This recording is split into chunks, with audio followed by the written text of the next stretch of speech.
ভারতের গণতান্ত্রিক নারী সমিতি রাজ্য সম্পাদক মণ্ডলীর সদস্য শেফালী মজুমদারের স্মরণ সভায় সামিল হয় সংগঠনের কর্মী সমর্থকেরা।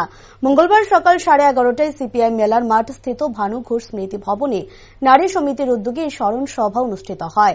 দীর্ঘদিন লিভার জনিত রোগে অসুস্থ থাকার পর 1 অক্টোবর বিলোনিয়ার মতাইয়ের বাড়িতে শেষ নিঃশ্বাস ত্যাগ করেন।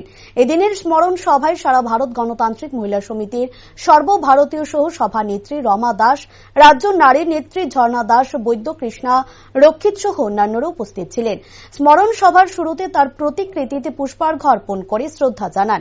1 মিনিট নীরবতা পালন করে শুরু হয় স্মরণ সভা।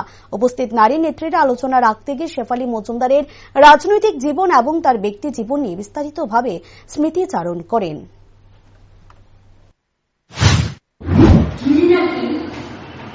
আজীবন সংগঠনের একনিষ্ঠ কর্মী হিসাবে নিজেকে আমাদের সামনে স্মৃতি হিসাবে রেখে গেছেন। আপনারা শুনেছেন শোক প্রস্তাবে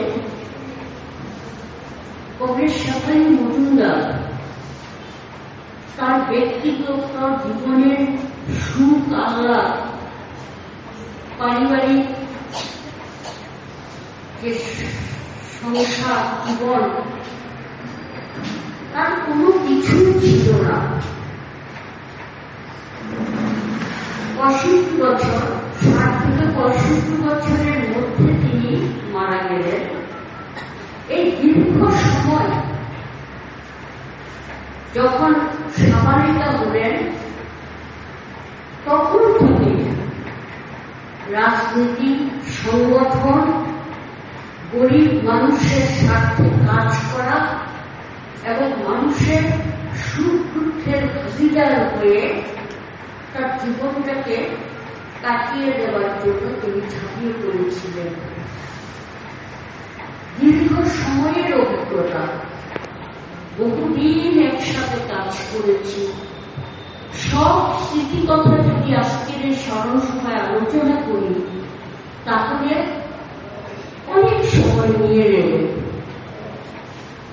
তার জন্য আমি সংক্ষেপে তার জীবনের কয়েকটা দিক আমি তুলে ধরব। প্রথমত, একজন সাম্যবাদী আদর্শ বিশ্বাসী